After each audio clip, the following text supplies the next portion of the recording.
தெய்வத்துக்கு சமமான எங்க அப்பாவை நீ கொன்னிருக்க. இன்னையிலிருந்து நீ என்னோட ஜென்ம விரோதி. மகாராணி அவர்களே, விரைவாக நாம் இந்த நாட்டை விட்டு கடந்து செல்ல வேண்டும். இதில் சட்ட புத்தகம் மட்டும்தான் இருக்கிறது, எந்த ஆதாரமும் இல்லை. நிச்சயமாக இதில் ஏதோ ஒரு சதித்திட்டம் அடங்கி இருக்கிறது. மங்கள் பாண்டியக்கு எதிராக லண்டன்ல இருந்து வந்திருக்கிற ஒரு லாயர் ஒரு எவிடன்ஸை எடுத்துட்டு பேரங்பூர் போயிட்டு இருக்காரா. அந்த ப்ரூஃபை யூஸ் பண்ணி ஈஸ்ட் இந்தியா கம்பெனி நிச்சயமா இந்த கேஸ்ல ஜெயிச்சிடுமா.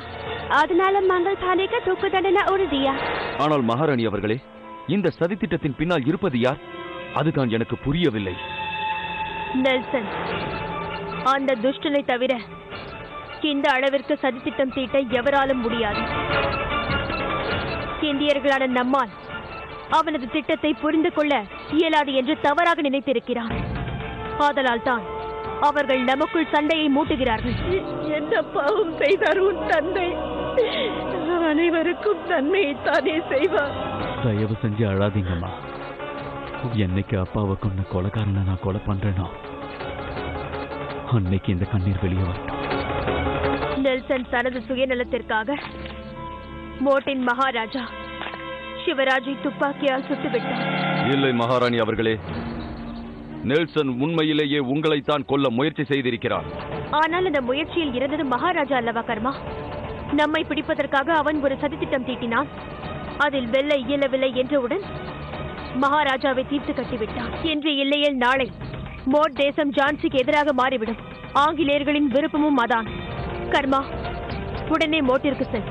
அங்கு என்ன நடக்கிறது என்பதை கவனமாக கண்காணித்து வா. நெல்சன் இளவரசனை பகடைக்காயாக பயன்படுத்த முயற்சி செய்வான். மகாராஜாவின் பிரேத உடலை தகனம் செய்தாகிவிட்டது. இனி எஞ்சி இருக்கும் அவரது அஸ்தியையும் கங்கையில் கரைத்து இறுதி சடங்கை முடித்தாக வேண்டும். ஏனென்றால் மகாராஜா இல்லாத சிம்மாசனம் தாயில்லாத சேயை போன்றது.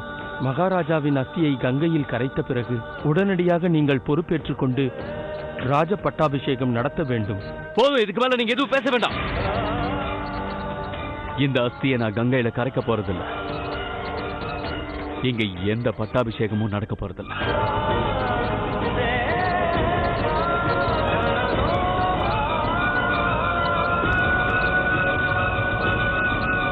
என் அப்பாவோட மரணத்திற்கு காரணமாகி இருந்த அந்த கொலைக்காரனை நான் தேடி கண்டுபிடிச்சு தண்டிக்கிற வரைக்கும்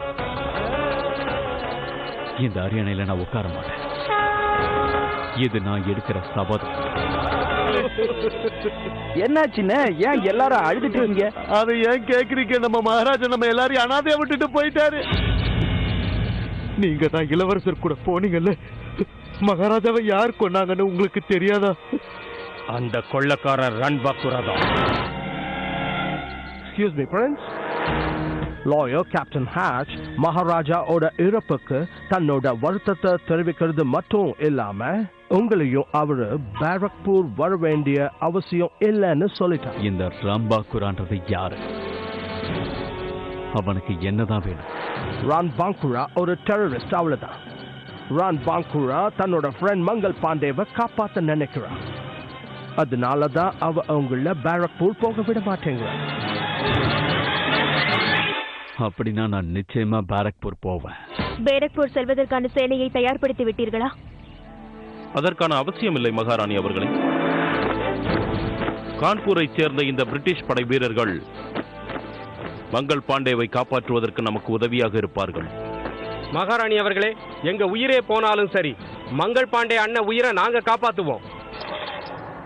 எங்களை வாழ வைக்கும் தெய்வமே, இவனை மன்னியுங்கள்.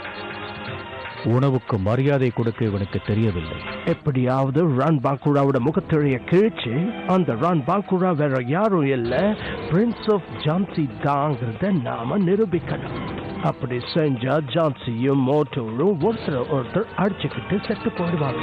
மகாராணி, நாம் அந்த நுழைவாயிலை கடந்தாலும் உள்ளே பாதுகாப்பு பலமாக இருக்கும். குருதேவர் சொல்றதும் சரிதாங்க. எப்படியாவது நாம வாசலை உடைச்சு உள்ள போனாலும் சிறைய உடைச்சு மங்கள் பாண்டே அண்ணனை வெளியில கூட்டிட்டு வர்றதுங்கிறது ரொம்பவும் ஆபத்தானது. நடல் பாண்டே அவர்களை காப்பாற்றுவதுதான் நம் இலக்கு.